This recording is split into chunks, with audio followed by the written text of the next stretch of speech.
So we almost have those 100 likes for the prepare for the CCHI video. We just have 15% more to go. We just need 15 more likes, 15 little likes. That is nothing, guys. Let's get it. Thank you, Fabiola and Melissa, for really pushing this video. You guys are gonna get this video to 100 likes. And thank you, Walter, also for getting us that 50th like so we could get that video published on Patreon. So let's get the 15% that we are missing. That way we can get the MIP-21 Medical Interpretation Practice Video 21, a brand new season with hired voice actors. That way you guys can really practice on those accents, right? So let's get to it. Let's get that 15%. Let's get MIP-21 posted on YouTube.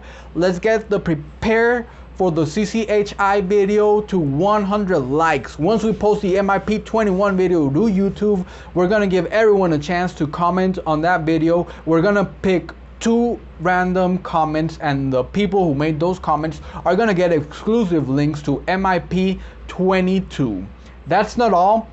After those 2 people get those exclusive links, they're gonna get a chance to go ahead and record their interpretations and send their recording over to us. That way we can provide them with some feedback. So let's go, guys. Just 15% to go. 15%, that's nothing, right? We could probably get it this week. If not, we definitely gonna get it next week. So we are almost there, guys. I am very excited. I am very happy. So a round of applause for Fabiola, Melissa, and Walter that have really been pushing this video, and an applause for everyone that has actually liked that video as well. So let's get started. Hello and welcome to Unwind Sessions, where right after my shift I give the highlights of my workday and answer any questions that might have been asked at a previous session. My name is Juan. I am an English, Spanish, medical video remote consecutive interpreter with over 4 years of experience.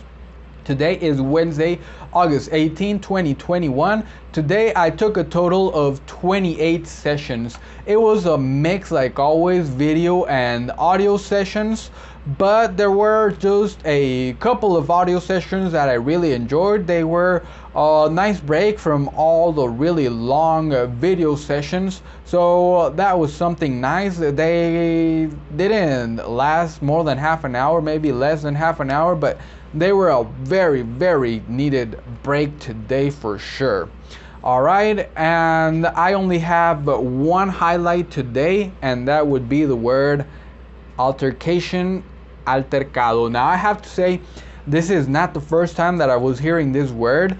I have heard this word before this year probably, or maybe at the end of last year, and it was in English. The person said it in English, and then I had to look it up, and then I said altercado, but this time it was the opposite. The LEP said altercado, and I had to say altercation, which I failed because I couldn't remember. I knew it was very similar, but I just didn't want to look like a fool and say a made-up word. So I knew it was like an argument, so I don't remember exactly what word I used, but I'm pretty sure I used like argument or discussion or something like that. This is the case that I remember the definition, and I remember the word was similar, but they just didn't click up here. Alright, so synonyms are fine, of course. If you can use the word, the exact translation, the preferred translation, that is best. But similar words, synonyms, they are there to help us out. Even you can even throw out a description or a definition if you don't even remember the word, right? So we have all of those tools, guys, in case we don't remember a word, right, and we are not able to look up the word really quickly. We have those 3 options, or we can even ask the provider to use a different word. So if that ever happens to you guys, you have all of these tools at your disposal. Make good use of them. All right, now we are ready to get started. The reason why you are here, the 10 must-know psychiatry terms. The following definitions were obtained from priori.com, Wikipedia, and psychiatr.ru. So psychiatrists And Chloe Cash, I just want to let you know that there is a very, very good list of mental health and psychiatry words and definitions that I obtained from this website. I'm gonna be posting a link right here in the description. I think is worth your time, and it has a lot of definitions and a lot of words, some which I did not think they were related to psychiatry or mental health, but I'm pretty sure they are, because they're like diseases and illnesses, and I'm pretty sure that can have a toll on anybody's mental health, right? So I think that's why they're included there. I don't know, but I'm pretty sure that's the reason why. So Chloe Cash, definitely, or anyone that is looking for an extensive vocabulary list for mental health or psychiatry, definitely go ahead and visit that link that I'm gonna include right here. Like, that is gold, guys. Definitely get on that. So let's get started. Now, word number 1 is dementia, and the Spanish translation is demencia. Now, what is dementia? Dementia is a chronic organic mental illness which produces a global deterioration in cognitive abilities and which usually runs a deteriorating course. Now, dementia is different from Alzheimer's, but guess what? Alzheimer's is, what I read, is for the most part one of the top causes of dementia. So there is a difference between both of them. Alzheimer's means you forget everything, and dementia means you forget like language, you forget stuff as well, you forget how to do things. So it's like Alzheimer's, but this is like forgetting everything, like forgetting even how to eat or stuff like that, and every time it just keeps on getting worse. So that is dementia. All right, word number 2, hallucination, hallucinación. Now this is a very extensive, but I love this definition.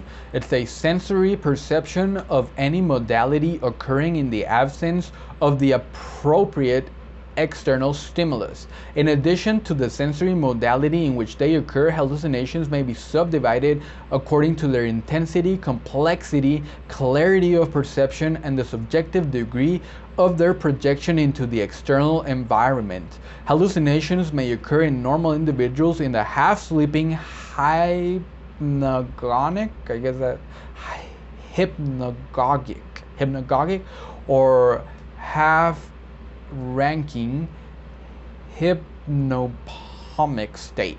As morbid phenomena, they may be symptomatic of cerebral disease, functional psychoses, and the toxic effects of drugs, each with characteristic features. So hallucinations just pretty much means seeing stuff or experiencing stuff that isn't really there. It can be visual, it can be auditory, it can be sensorial, you can even smell it, right? So all of your senses, they can give you a hallucination, and that means that you are experiencing something that is not there.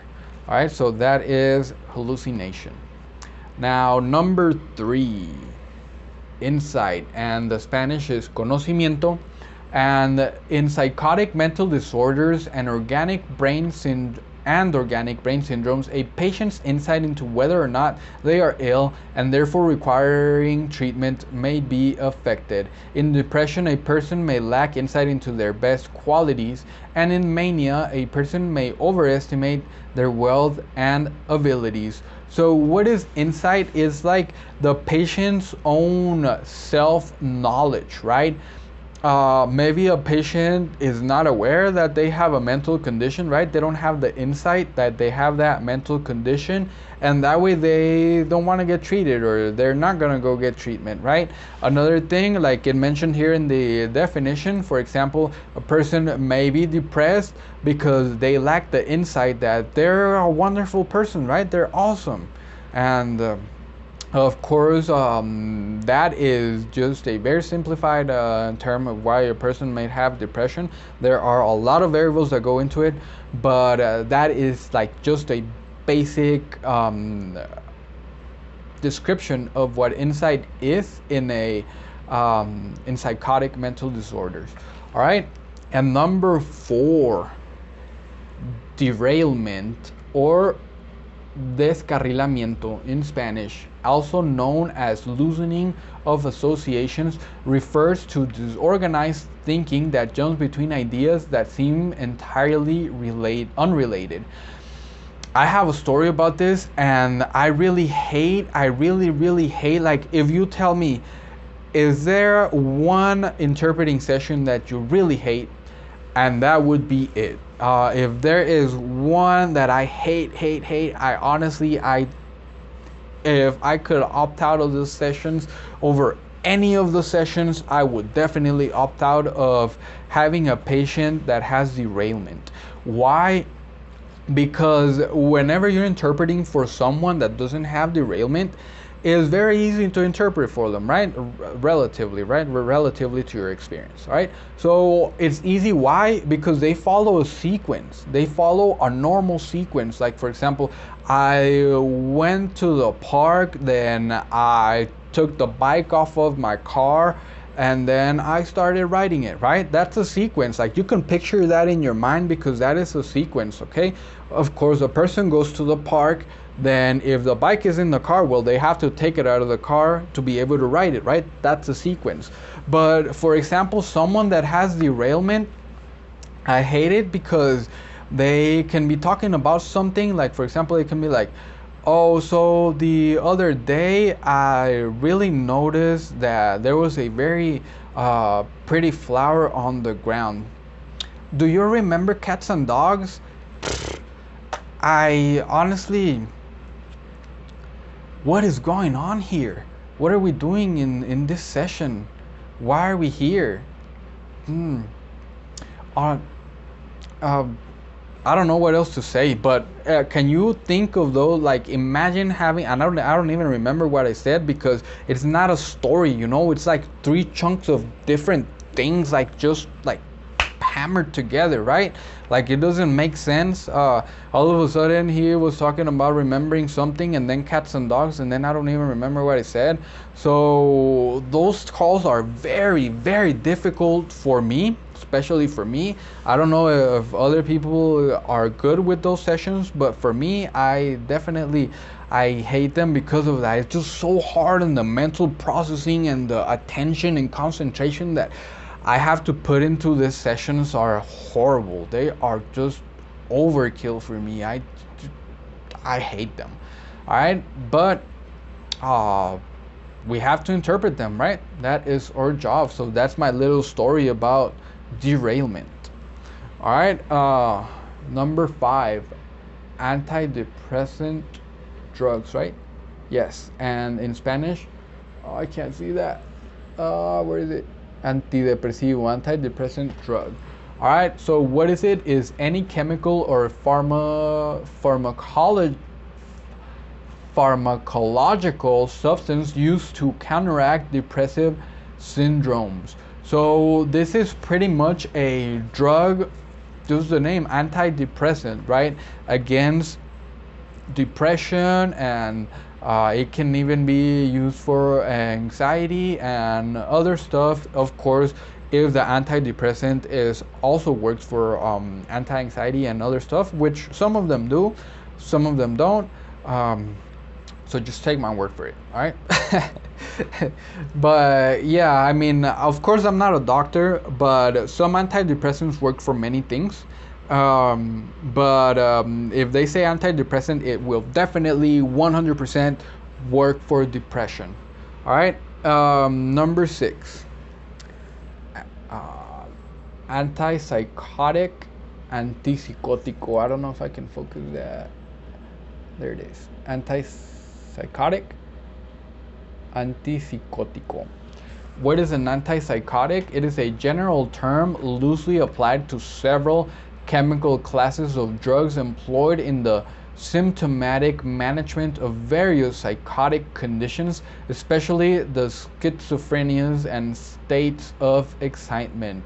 So there you go, psychotic. And I forgot to tell you guys, I'm gonna be doing 2 parts of the psychiatry vocabulary terms, because I found that list and I just definitely have to make another 2. So I will be defining psychotic or in the other video. So this is pretty much antipsychotic is something, a medication that is given to keep psychotic behavior at bay, right? If a person has schizophrenia, for example, they give him an antipsychotic and that may improve his symptoms or some of his symptoms.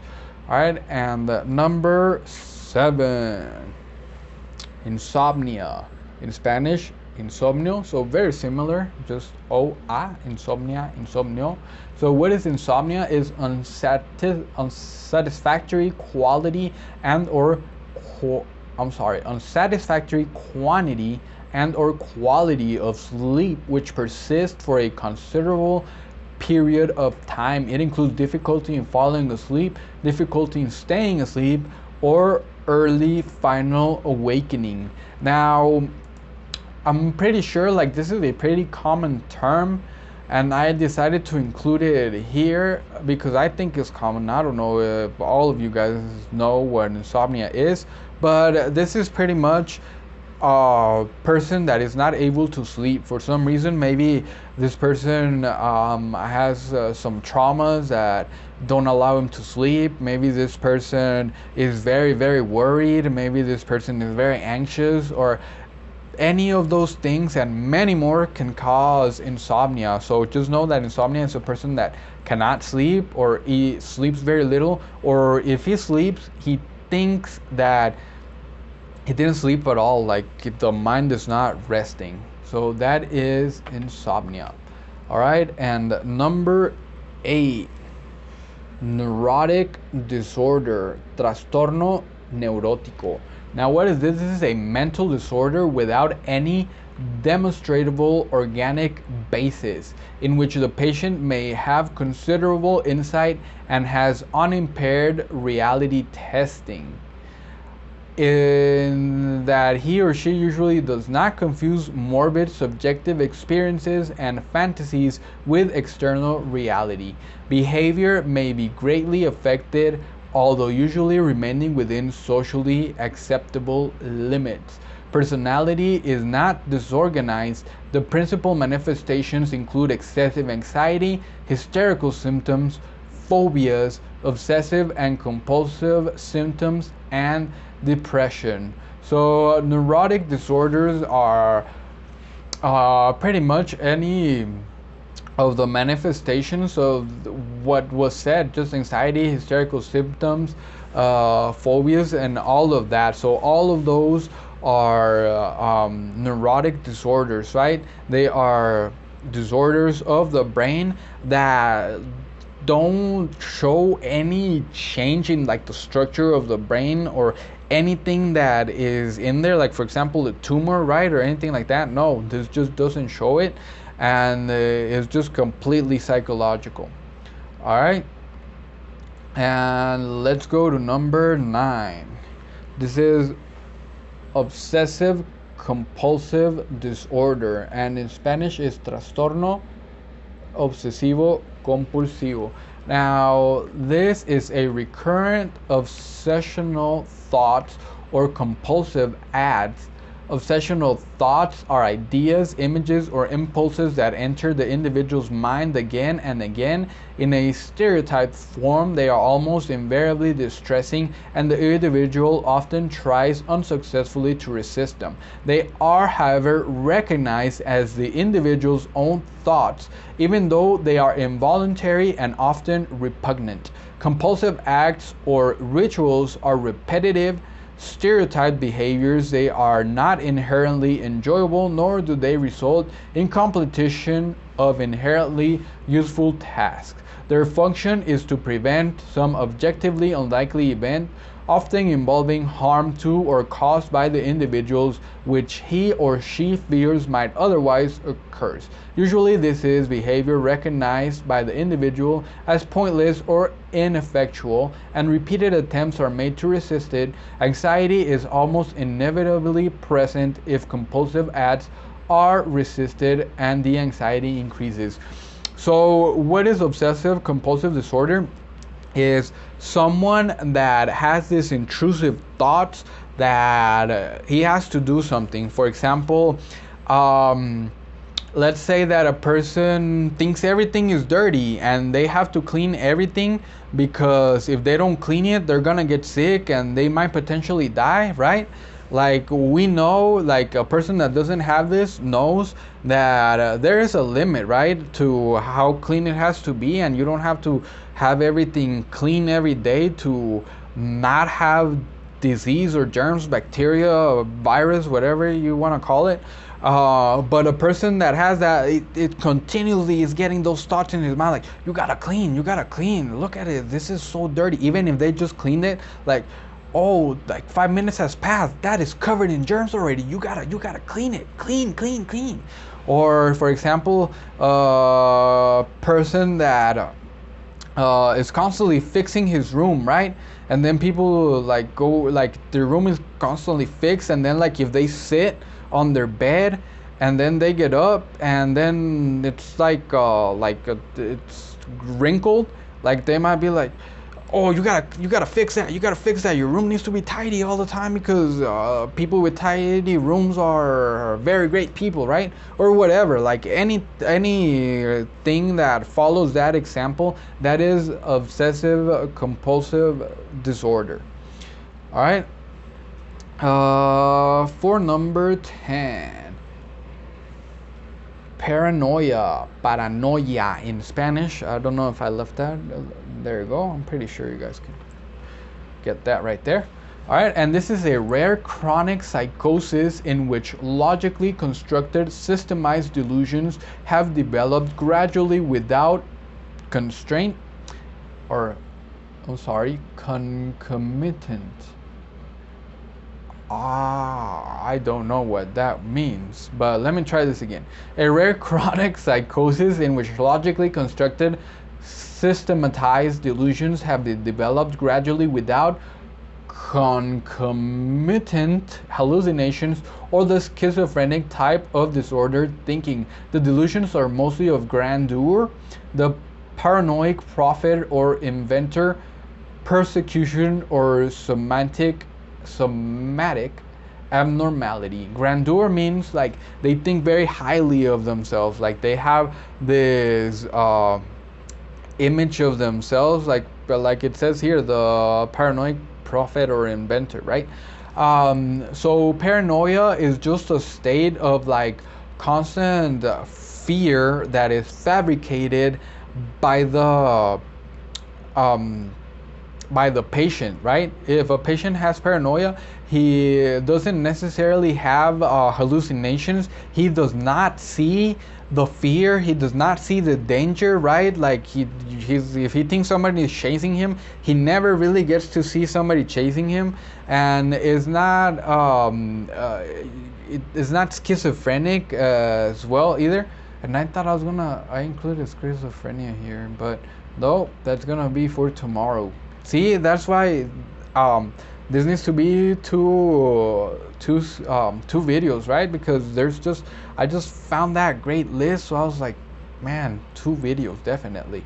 So paranoia is just like just to give you an example, a paranoid person might think that he is constantly being followed, right? For some reason, maybe he thinks he's being followed because he has the secret to the universe, and everyone just wants to, or somebody is following to kill him or to take his secret, right?